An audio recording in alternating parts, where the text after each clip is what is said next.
Hello and welcome to the literature podcast, A Novel Review. My name is Seamus, your host, and together we will discuss, dissect, and explore the wonderful world of literature. And the wonderful world of literature is a vast and dense jungle, so let's start making our way through, one book at a time.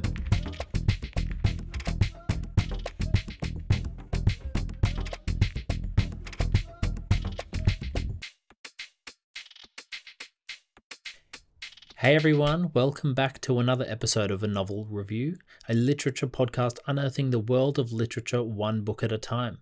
My name is Seamus, and today I will be discussing the French novella The Little Prince by Antoine de Saint-Exupéry. But before I fly into this story, a little mantelpiece moment, which is a chance to highlight something fun or artistic throughout the week with you guys. I have recently moved from Sydney to London, and with every move comes that fun part of finding a new job.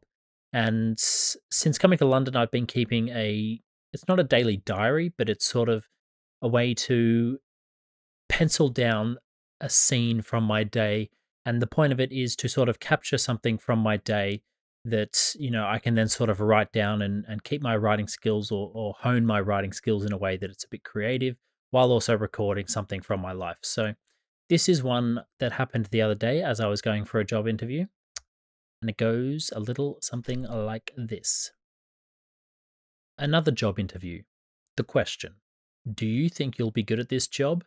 My answer: I will endeavour to. They kind of frown at this, but how is one to answer? I've read a 200-word summation of what the job is, and they have enthusiastically assured me that there is much more to it than that. Well, Christ, how am I meant to know if I'll be good at a job that you so clearly shroud in mystery? I ask, can I ask what the job actually is and looks like before we continue?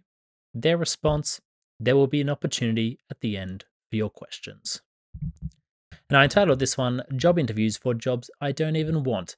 And so I hope that sort of gives you an idea of what I'm trying to do here. It's just, a little scene from my day, just trying to capture it, nothing flamboyant, nothing too special, just penciling down one little scene from the day and seeing how that sort of comes out on the page.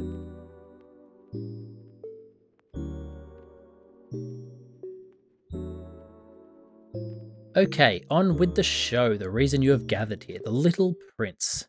Should we start with some facts about it? Yeah, I think so. It was released in 1943 in America and England, but funnily enough, it was actually banned in France, along with all of Exupéry's work, as a result of the Vichy regime. And sadly, it actually wasn't published in France until after Exupéry's death, which is quite a big shame because this is considered his masterpiece. It's sold currently around 140 million copies worldwide, which places it as one of the highest grossing books of all time, which is absolutely incredible. But I find this one actually a bit more incredible is that it's been translated into 505 languages, only second to the Bible, which is pretty incredible when you actually think about that. It's the second most translated book to the Bible. I mean, I don't know. You don't really like when it comes to literature. I don't really consider the Bible as part of literature canon because it just seems to be, that step above everything. But being second to the Bible, I mean, that's fair enough. That's great. Fantastic. And of course, this was his most famous work, which I'll probably touch on a bit later in the episode. But for now, they are just sort of some key facts to place it in context. Obviously, being released in 1943, that's the middle of World War II. That's a talking point for themes running throughout. And what's interesting is we can see a culmination of Antoine's life all sort of building to this moment and coming together for this novella. So perhaps maybe before I move on, I'll do a quick overview just so that when I discuss a few more of the points in depth, you've got an understanding of what's actually happening in this book. The narrator opens this story by drawing a boa constrictor that has been eaten by an elephant, and when he shows it to adults, they misinterpret it to something more reasonable. And so the narrator learns not to talk to adults about important things. The narrator grows up and eventually becomes an airplane pilot, crashing into the Sahara Desert, and as he's trying to fix his plane, he unexpectedly meets the Little Prince, who repeats questions until they are answered. From here, the Little Prince talks about his life story, from starting on planet B612. He leaves the planet after not feeling appreciated by the rows he tends to on his planet on a daily basis. And we also learn that he sweeps his 3 volcanoes, 2 of which are active, and the third he sweeps as well because you never know. And he also pulls out baobab trees when they first take root. So as he leaves, he ventures to 6 different worlds, all comically exploring the narrow minded aspects of adults. I won't go into detail about each planet, but each are quite somber in tone, and they are viewed as ridiculous to the little prince until he moves along, eventually ending up on Earth. So I think that's probably where I'll leave the overview. I'll do my best to explore without spoiling, however, I do make no promises. Now, I routinely read this book, guys. It's a novella, it's incredibly short and sharp and fun. It's whimsical, but it's grounding, and that's probably why I keep coming back to it. It's it's wonderful in its simplicity, and the simplicity grounds you and recenters you. And something I love about it is it takes, I mean, I think it's 94 pages, so it takes only, an hour and a half, maybe 2 hours tops to read. And I think that's sort of part of the reason why whenever I'm feeling lost and I feel like I need to read this book, I think that's sort of one of the key aspects is that it is so short. And that's why it's able to refocus me so much because when I do turn to read this book, I do it in one sitting. I turn my phone off, I make sure I'm sitting in a comfortable spot where I'm not going to be disturbed. And so for that hour to hour and a half to 2 hours, I'm just in the world of the Little Prince and able to separate the world from literature. And not only do I get a dose of the simple beauty in life and the appreciation of what's true through what this story explores, but I also get a chance to disconnect from society and fall into this story among the stars, which is, an incredibly important thing. Now, where do we even begin when it comes to this book? There's so many themes to address. Let's start with the plane crash in the Sahara because this is actually really fascinating and this is essentially where the story kicks off. What's fascinating about this scene is that it was directly influenced from Antoine's own experience of crashing into the Sahara. In 1935, Antoine and his co-pilot Andre Prevost were taking place in an aircraft race that had a prize of 150,000 francs, which, and I'm going to be honest, guys, I actually really struggled to find an accurate currency converter because, I don't know why, but the Swiss franc is still in circulation. So I think that when you type in that into Google, it gets a little confused. But from my rough estimation, I think it's around 6,000 US dollars. So it's, it's a fair chunk of money, but it's not that much. But back then, obviously, it would have been, a lot different and perhaps even life changing. Now, both pilots actually survived the plane crash, which was probably the first miracle, or was definitely the first miracle. But the true story comes because they managed to survive a few days in the desert with only a few grapes, a thermos of coffee, a single orange, and some wine, which, coffee and wine are not exactly hydrating liquids. It's the Sahara Desert. It's bloody hot. I've been there. When I was there, it was, how hot was it? 47 in the day and 37 at night. 37 degrees, I'm talking. 47 degrees and 37 degrees at night, which is bloody hot. But it wasn't until the fourth day that they were actually found by a Bedouin who administered a native rehydration treatment, and this actually saved both their lives. Now, this account is harrowingly detailed in his 1939 memoir, Terre des Hommes, or in English, because my French sucks, Wind, Sand, and Stars.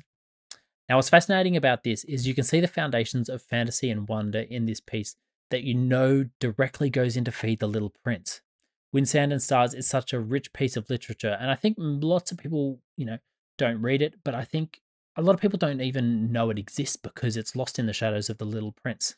And one of its sort of more harrowing aspects of it is that there isn't anything to actually be angry at because it's not a war. It's not man fighting man. There is no drive or challenge beyond your own life. It's man against nature, and nature is so apathetic to your struggles that it really hits home the clarity of the world we inhabit. And it's a testament to the human endeavor and experience and what humanity can survive as well, which is, sometimes the boundaries of humanity are so tested and none more so than in this.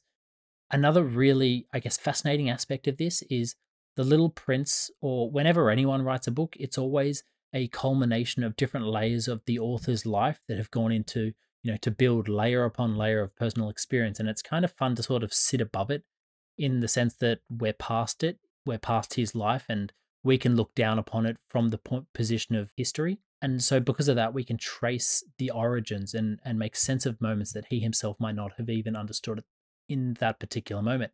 So here's a quote from Wind, Sand, and Stars, and Exupéry writes, "Behind all these torments, there is an orchestration of fatigue and delirium, and everything is being transformed into a picture book, a slightly cruel fairy story."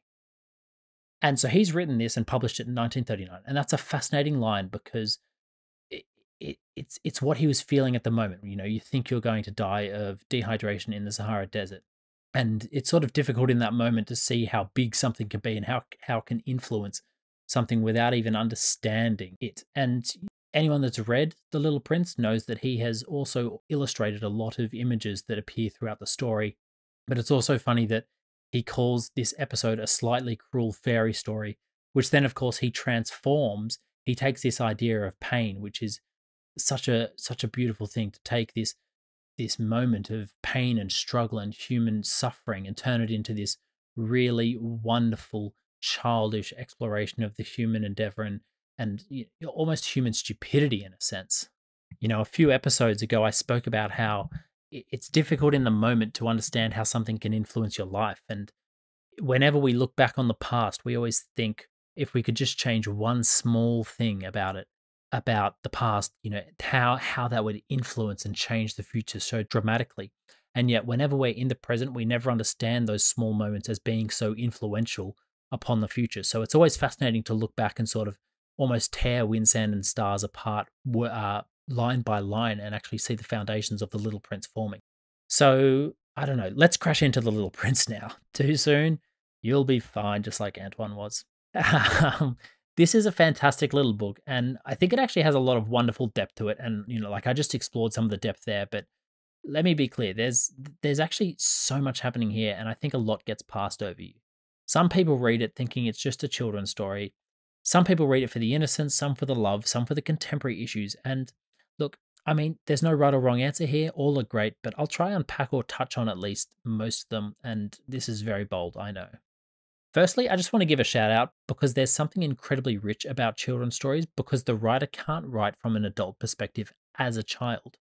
They actually have to write and recapture and embody the innocence of a child in order to be successful. And I think there's something in that we should all appreciate. So let's start with some of the deeper interpretations of the novel and what they mean and how they are wrapped up in this childish wonder.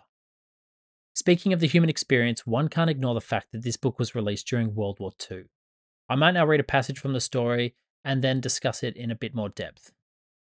In effect, there were on the Little Prince's planet, as in every planet, good plants and bad plants. And consequently, there were good seeds from good plants and bad seeds from bad plants. But seeds, as everyone knows, are invisible. They sleep in the secrecy of the earth until one of them suddenly decides to wake up. So it stretches itself and timidly at first extends towards the sun, a ravishing innocent little shoot.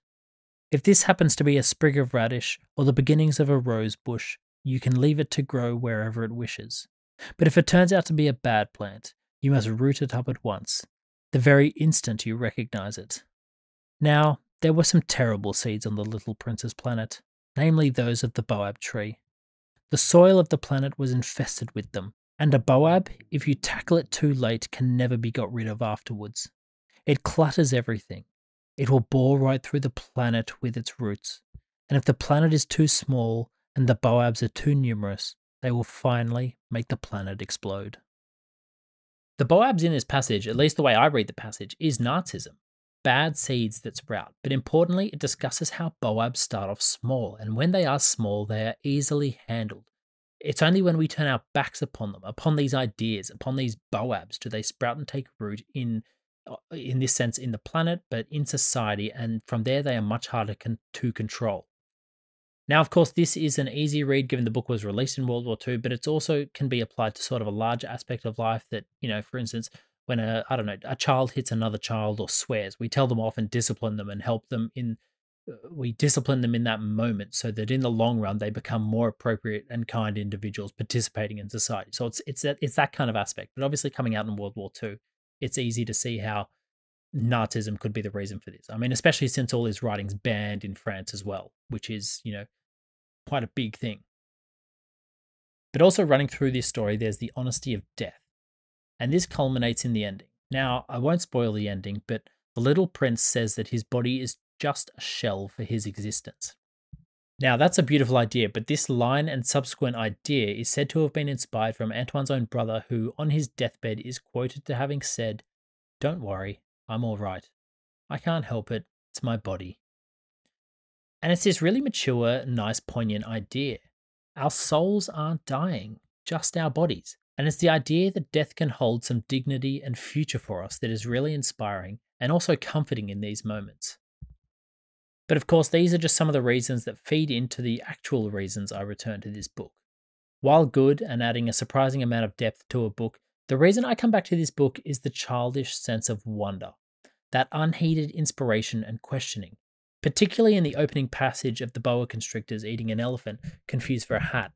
It's so whimsical, it's so funny, and yet the older you get, it becomes sad, not so much for the innocence of it all, but the idea that the sense and wonder of questioning the faculties of the world are fading.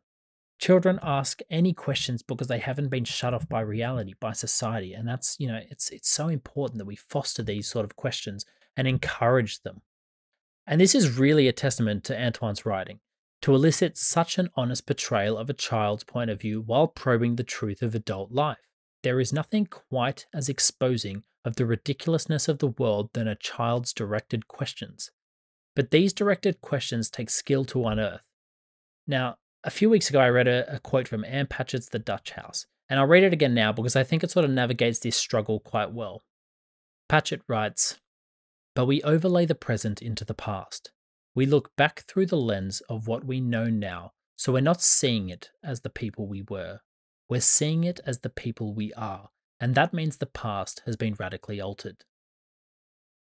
It's an interesting idea when given some thought. How much of your past can you actually remember, and not just remember from the stories told about the moment, but how it actually was? The thought processes, the ideas that were created. Evelyn Waugh, in an interview that I watched the other day with him, spoke about this moment in his life that happened as he was a child. And he said he couldn't remember this particular thing in his life, yet his parents never let him forget it. And therefore he had a constructed memory of what had actually happened, but he was quite frank in admitting that it wasn't his own memory. And there's something interesting about not being able to remember it, but conversely not being able to forget it. But also running through this story is the simple beauty that the world is quite attainable, and while our childhoods may be over, the curiosity and appreciation doesn't have to be. Here's another quote from The Little Prince that I think details it really beautifully. "Where you come from," said the little prince, "people grow 5,000 roses in one garden, and they still do not find what they are looking for." "No, they do not find it," I replied. "Yet what they are looking for could be found in a single rose or a handful of water." Some people are really critical of this book, and I kind of get it. I can see why. It critiques modern life in a very simplistic way, and a lot of the issues are actually much more multifaceted. They're quite large and complex, and we can't survive in this modern world on love alone. But does that mean we actually have to simplify? Does that mean we have to disqualify the love of small things from our life? Simple pleasures that recalibrate who we are as humans? A book and a coffee, art in the park, a walk in the sun or the rain. All of it is beautiful. These things that cost barely anything, but are investments of our time, and more importantly, what Exupéry is trying to detail in those investments: friendship. This novel is about love between two people, not necessarily a romantic way, but a friendship. This leans back to the idea of death and finality. Friends cannot be bought, they are earned, and your return on that investment is their time, their thoughts, their love. The idea is not to live forever, but to live happily and be a positive force among your friends, even after you're gone. But just quickly returning to this idea of small things and appreciating the little things. This line, "Yet what they are looking for could be found in a single rose or a handful of water." A handful of water. Now, this, of course, is on the back of, Exupéry's writing this story inspired from his events in the Sahara Desert. It's kind of that wonderful, subtle, added depth that really rounds out this story.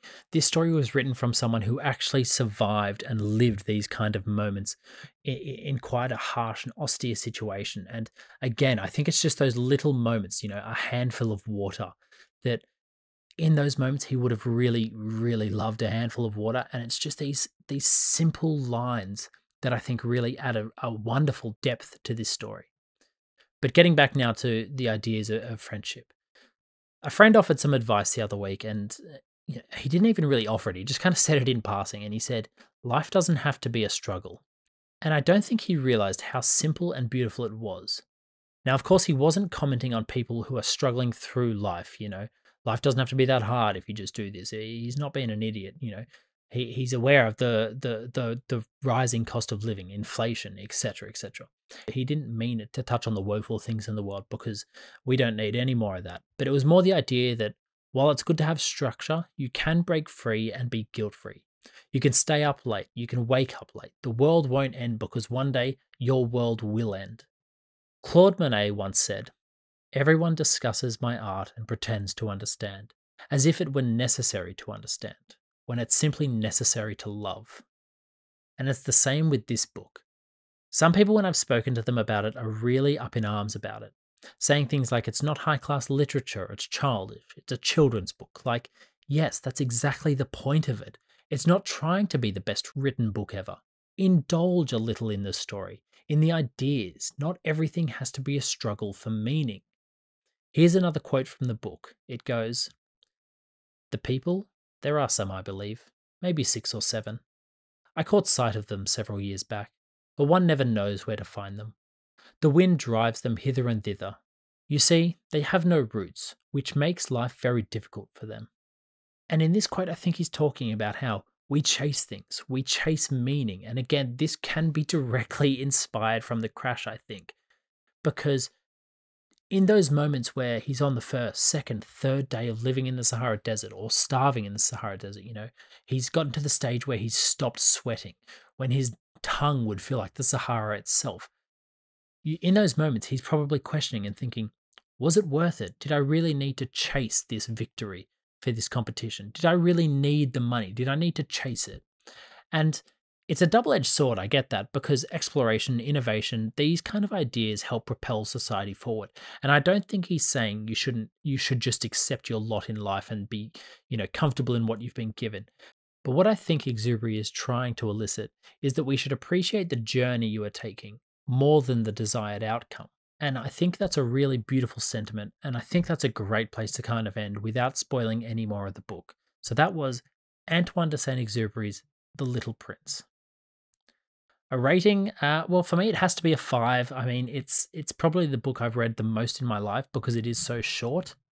It's definitely up there in the higher echelons of what I consider, you know, wonderful literature that I'll read for the rest of my life. So for me, it's an easy 5 out of 5.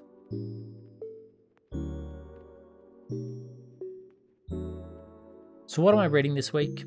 This week I've started to read As I Lay Dying by William Faulkner. And this comes on the back of last week's episode, The Road by Cormac McCarthy. His 3 biggest influences, they say, were Faulkner, Melville, and Hemingway. And I've read Melville, I've read Hemingway, but I'd actually never read William Faulkner. So I thought, yeah, like I've just done an episode, like it'd be fascinating to go back and sort of one of the joys of literature is being able to read and discover your favorite authors, but also read what influenced them. So I decided to read this one. Why this book in particular, you're probably asking? No reason other than on the Kindle store, all his books were like $15 and this one was 89 cents. So yeah, look, it's fascinating. It's a bit confusing because I think there's 16 point of views telling a story, and you know, I need to almost have a document detailing who the characters are and their relation to each other. It's a bit clunky and I think that's kind of disconnecting me a bit, but it's still good. I can definitely see, I'm not going to say threads of McCarthy because he's the one that took influence from this, but I can see where McCarthy has taken threads of influence from. So pretty interesting. Maybe I'll do an episode on it soon. I don't know. I'll see how I go and when I get to the end, how I feel. So on that quote, I thought I'd finish today's episode by actually reading just a passage from Wind, Sand and Stars. And I think I read this a long time ago in one of the earlier podcast episodes, but it's actually just, you know, it's such a beautiful piece of literature that it's definitely worth a second read. So if this next passage tickles your fancy, I mean, go read Wind, Sand and Stars. I think it's incredibly underrated. So here's the passage.